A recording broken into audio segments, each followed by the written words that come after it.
how to make more of it, how to make the best of what you actually have, and of course, make a better life for yourself financially, as it were.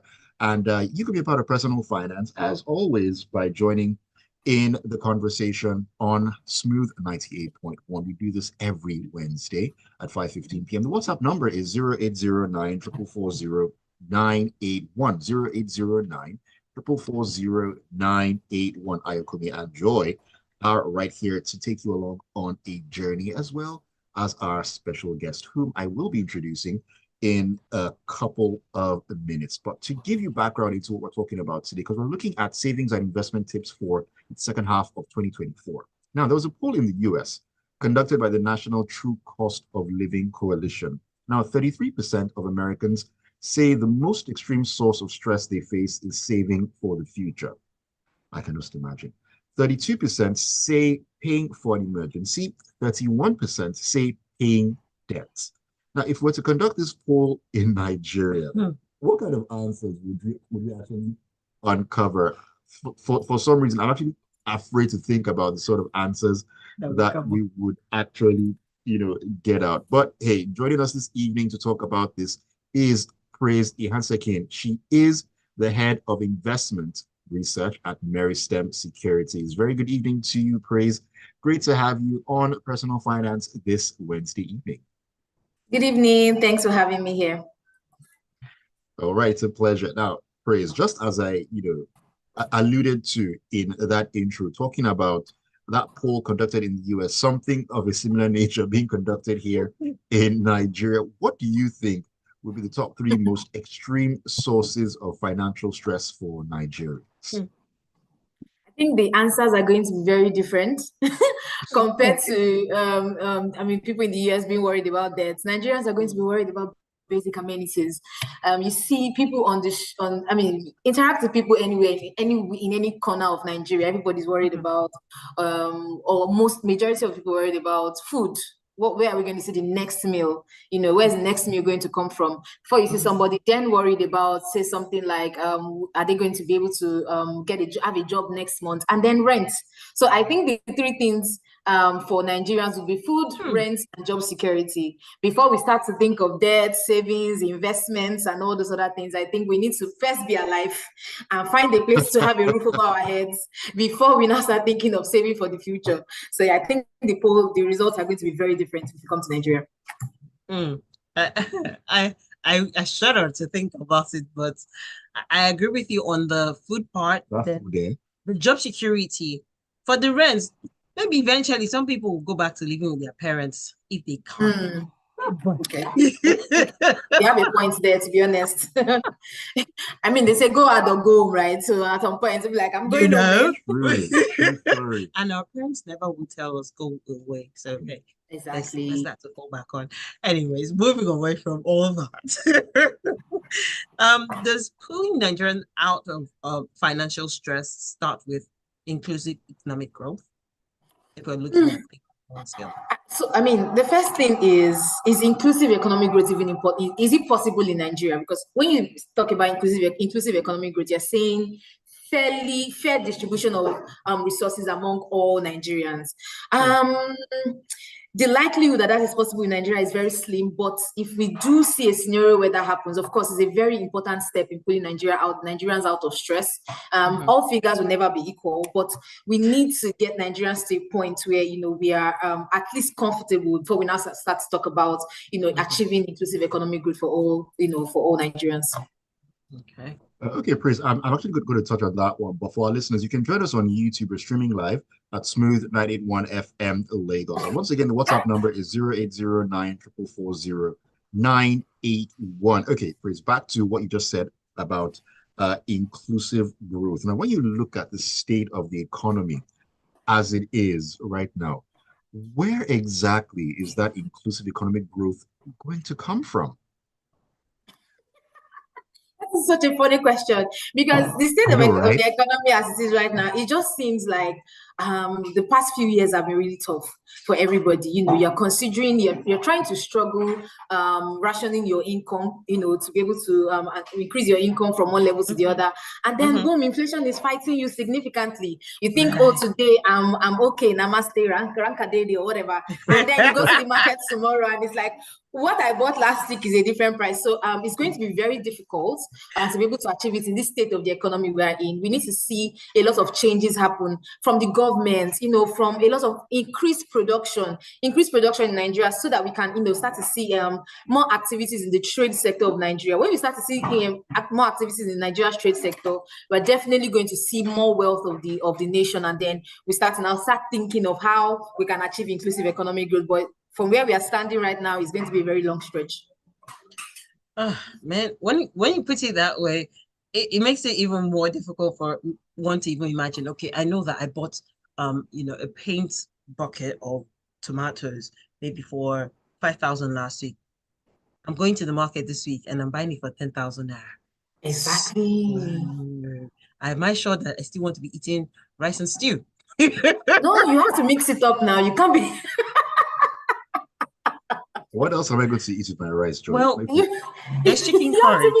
There are chicken curry. Yes, they are curry. Is that cheaper than stew? You can. Yes, it's actually cheaper than stew. And then you can even substitute. There's coconut rice, and there's what other option do you have? Oh, you also have the palm oil rice, the local. Yeah, so I've also heard of people substituting carrots for tomatoes. So you just buy a little bit of carrots and more tomatoes. That's also an option. It's root. No. You want the color red, right? No.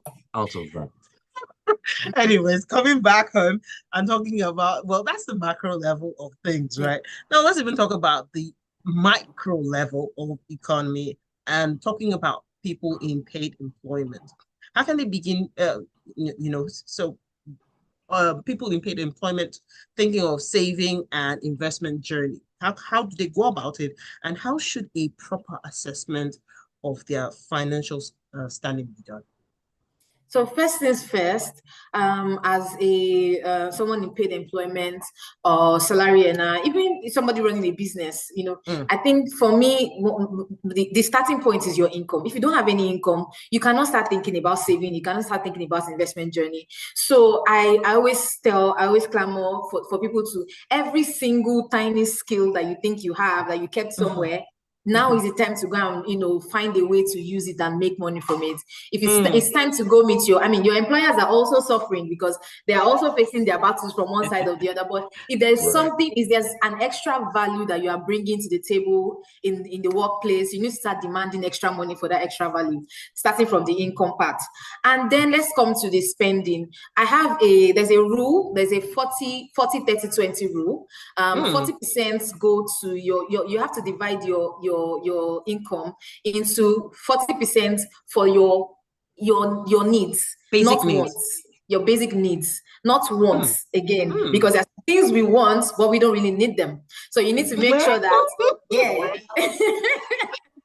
So you need to make sure that that 40% is for your wants, and then the 30% goes to your emergency savings, your emergency fund, and then you can divide the 30% into 15-15, 15 for your emergency fund, because emergencies will always happen. Somebody is going to swallow razor blade in the village, like it's going to happen. Of all things to actually swallow. I know what you mean. I'm like, I know what you mean, but oh my.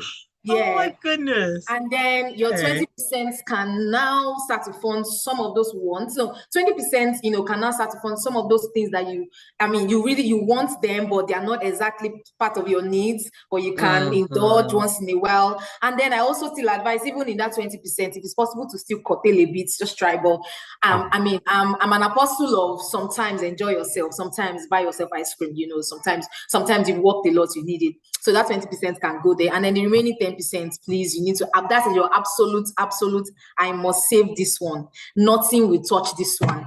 Anything that wants to, it doesn't matter. Let them bring their shebi from heaven. I'm not buying it.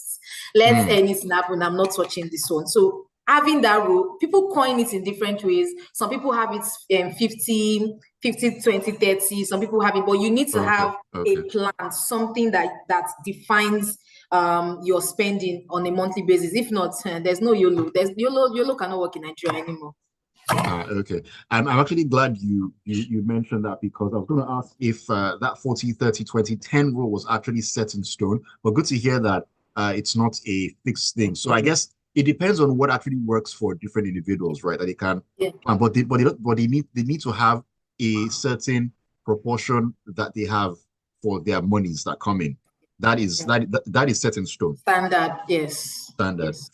Okay, before you get in, I just want to ask, okay, so break it down for me. Like, I am a 5-year-old, okay? So I have 150, and I know that inside I'm paying rent. I'm buying food items. This is as a single person. I'm not even talking about the people who have families, because I don't even know how they're going to manage 150. And seeing that, and this is me trying to use the minimum wage, so to speak, just focusing. I'm just being, as they say, imagining things happening. So as I have that, help me break it down. How do I even start to say I want to save 10% from that 150, with how inflation can just rock you from nowhere? The emergency fund is not even emergency anymore. The 40, like, it's a whole lot to even think about. How do I now make it work? So your rent, your food, those are your needs. They're not your wants. Don't forget, transport is there. Your rent, your food, your transport to work is your wants. Is your need. It's not a want, because you have to work, you have to eat, and you have to have a roof over your head.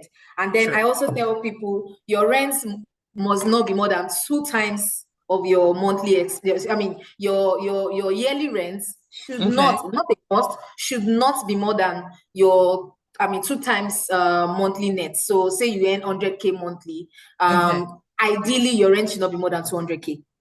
So that way you can spread the saving for your rent every month. Say your rent is 200,000, divide by 12. So every month you are saving something from that 200,000 towards your rent. If not, when it's time for rent, you run helter skelter. So rent is part of the needs. Food is part of the needs. Unfortunately, that food you need to calculate and over calculate, because things are. When Chino Achebe wrote, things are falling out of hand. I'm not sure if he's here now, he won't be able to write. So things are not even in the hand anymore. So for the food we need to do, there's a lot of essential spending that needs to happen on food. Transportation is there, so those ones would obviously categorize to your needs naturally. And then, like I said, you need to buy yourself maybe a nice shoe, or you have a particular amount. Say, okay, I have this amount to spend on XX expense every month, or on giving family. And remember, there's black tax in Nigeria. So, yes. So you have this amount, anything that wants to happen. I'm so sorry, but this is the amount I have, and I'm going to stay on it. Some people tend to blackmail you emotionally, or more. It's time to tighten your belt and strong your hearts. If I'm allowed to use that word, as much as possible. We are living in very precarious times. It's not exactly. Even people that are earning well, you talked about 150 now. There are people earning way less than that, and then you just sit down to think, how do they survive these days? And so at this point in time, there's a very big importance and need to sit down, re-strategize, and always make sure. It sounds like military regime, as I'm saying, it sounds like something so, but to be honest, I think that that's the only way to go. You cannot just be walking down the streets and see a nice anything and buy it without planning for it. I always say, if I see something, buying. Not impulse buying, to be honest, or let me not say no impulse buying, but very little impulse buying, because I don't think all of us I don't think we can completely, shed away impulse buying. I always say, if I cannot pay for it twice, if I do the transfer and it fails, and they say I should do the transfer again, if I cannot do it twice, then I can't afford it, because that's just my own rule for this kind of thing. So I think in this times that we are is very, before anybody can even start to think of saving, you need to honestly be very disciplined with your finances. Being disciplined in finance is a very important topic that I don't think is talked about enough in our times and the way we live. So yeah, I think that's where we stand. Financial discipline, very, very important. And of course, when it comes to black tax as well, as Praise has said, you need to harden that heart, the way Pharaoh's heart was hardened in biblical times. Very, very important. When they come and try to blackmail you, tell them, nope, I can't afford it. As simple as that. You listen to Personal Finance on Smooth 98.1. We'll take a quick breather. When we come back in, we'll continue the conversation. We've actually gone through our financial assessment. We'll talk about stocks and a whole lot more on the other side.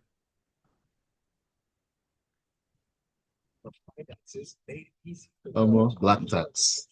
You say she say no. Worry, is that time that the village people will not come and be looking for you? I'm not saying anything. Oh my God. Okay, but no, hold on, wait. But you can say you can just tell them, like, if someone. He still no now. No, you just have to do your best and leave the rest for God. If you say no, you're not looking for trouble. See, hold on, his English. They are still telling them no. They want it now. They can't get it now. He's no. Oh, I can't give you now. He's still no now. Yeah, just it's semantic. You're managing them as they're managing you. You know, you're helping to save yourself as well. Before they not decide that they want to clear your leg, John. What do I know? Yeah, see me. Which is why no long term is good. Just be looking over your shoulder the rest of your life. Apparently, it seems you've not watched a lot of Nigerian films. Maybe you need to go and revisit. Thankfully, they were scripted by men like us. So things that happened around. They play. We'll have that conversation, myself. All right, welcome back to the second half of Personal Finance on Smooth 98.1, the Smooth Drive with Ayokunmi and Joy, as well as our very special guest in the person of Praise Ihansekhien. She is the head of investment research at Meristem Securities, and we're looking at savings and investment tips for the second half of 2024. If you didn't start in the first half, not to worry. There's always still that time to make up for it as we get along in the last 6 months of the year. Okay, now, Praise, as we discussed earlier, we talked about financial assessment, looking at where we are individually in terms of our finances and so on and so forth. Now, let's move forward and talk about the stock market. Doing financial assessment, let's talk about the stock markets. Now, for someone who knows nothing about that, now think of us as 5-year-olds, toddlers they are looking down at and explaining something to. How exactly should a beginner approach stocks? First things first, I always say understand the risk you're willing to take, because the stock market is a highly risky market. So if you're not somebody that is willing to lose 5 naira, or if 5 naira remove, as in if you lose 5 naira from the money you have and nothing will happen to you, you're okay.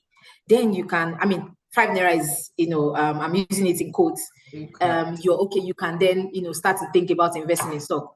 But we have people that they don't want to lose any single amount of money. Please, they should avoid the stock market, because heart attack is not something to have right now, and you can have it. As much as you can gain more than 100% of your investment in the stock market, you can also absolutely lose 100% of your investment in the stock market. So that is the beginning point, understanding what risk you're willing to take. And so when you're done, you understand the risk you're willing to take. Say you'll be able to divide your income into your wants, your needs, and all that. And then you have, particular amounts of money that's not for your rent, it's not for your education, it's not for your feeding, it's not for those important things. And you want to have extra, you want to invest in the stock market. That's the time you need to actually sit down with an investment advisor. You need to sit down with somebody that understands the market. You can't just be investing in any stock you see. There are some stocks that are, I'm trying to talk to a 5-year-old. There are some stocks that are, Looking for a word to just oppose something that's in my head. But they are sound from the financial performance of the company, from what the company is doing, from the profits that the company is recording, from the revenue, from even the review of the management's their management activities, from review of the board of governance of the company, from review of all these things. These companies have a good prospects for the future. Those are the companies that investment advisors would sit down with. They'll tell you, okay, you can look into this company because they will have analyzed and they will have looked at the prospects. Okay, what is it possible for this company to shut down in the next 2, 3, 4, 5 years? Is it possible for this company to continue recording profits? If something happens in the economy, how will it affect this company? Of course, there are some things that you can never foresee, like COVID. Nobody saw COVID coming. Nobody saw that coming, yeah. Yeah, so there are some things that you can never foresee, no matter how much you analyze and do your analysis. But to an extent, having somebody guide you would will help you avoid some mistakes. Will help you avoid buying some stocks that you have no business buying. So for any beginner by trying to foray into the stock market, you understand the kind of money that you can put in the stock market, that if you lose this money, nothing, you're okay. You also need to get connected with an advisor. For instance, here at Meristem Securities Limited, if we have different advisors, you can send us a mail. We have different advisors, and we have people that work 24/7 to answer questions on, whatever questions you have on the market. Of course, the market is not open 24/7. The market opens from 10 a.m. to 2:30 every day. Work days. But even when the market is closed, there might be questions you have about particular stocks, or you just have a question on, I'm interested in this kind of stocks, or I'm interested in stocks that have dividend, or I'm interested in stocks that give me capital appreciation, or I'm interested, the kind of stocks you're interested in. There are investors that will tell you, Praise, I'm not really interested in all these your stocks that are doing 100%. I just want to be collecting my dividend every year. There are some particular stocks that you advise that kind of client to buy. Say that kind of clients, there are some stocks, let's say for a Guinness, for example. Guinness pays dividends almost every year. See, they only had, this last year, a lot of companies had issues with FX, with the devaluation of Naira. So, so a lot of companies had issues with FX. So that was, the uncertain. But prior to now, Guinness, Nestle, you have even the banks. Most of them are consistent in paying dividends. So if you're an investor that, we have people that I just want to get my dividends every year. This is my retirement money. Just put it there and let it be funding my retirement. We have stocks for you. But then if you're more of a risk taker, because I see even in the risk taking in the equities, you still want to take more risk. There are also stocks that would be applicable for that kind of person. So getting to sit with somebody and hear from an expert to say, okay, this is my objective. This is what I want, and then they can guide you. That's a very important part for a beginner. Very important to get the necessary and, of course, the expert advice on this matter. Let me dive into WhatsApp and take a message from Cisco Delgado, who is finally back. He's been out of town apparently for a few days. Great to have you back, Cisco, and to see your message. And this is for you, Prince. He says it's very easy to saving house rent. Let's say save 30,000 naira every month, but practically it's a big task. Thank God that one can do such savings from the mobile banking apps. In fact, his banking app shares his money monthly as he has set it up to do. That's very interesting. I think, he made that point. It's not easy to be disciplined to say, I'm going to just set this money aside. But what people try to do is, there's an app in Meristem, we call it the World Body app. So you can set it up to say, debit so and so amounts from my account every month. You can be sleeping, in the midnight, and you just wake up in the morning and see the alert, and you're like, oh yeah, I did this. Oh, really? So I remember one year I wanted to get something at Christmas. So I set a monthly reminder or a weekly debits for, and then I would just be praising God in church on Sunday, and I would just see debits. I'm like, you guys, come on, can't you relax? Debit alert. They don't joke. Okay, St. Father says that rent in Lagos is not corresponding to salary percentage. True that. I mean, looking at the cost of rent right now in Lagos and looking at what people are earning, I'm still wondering how people are still able to afford reasonable, bits of accommodation, because it's absolutely wild out there. Things are going on. Lagos, Lagos landlords and developers they're, A different breed. yeah, they're not a different breed. We can't even. I don't want to go into that topic. It's a different thing entirely when but you know what? Some other day we'll talk about that one. Let's just still stay with the financial assessment with the stock markets and the financial market as it is. But I want to know what's your take with regards to um, money market securities and bonds. How do we approach it? What do we do?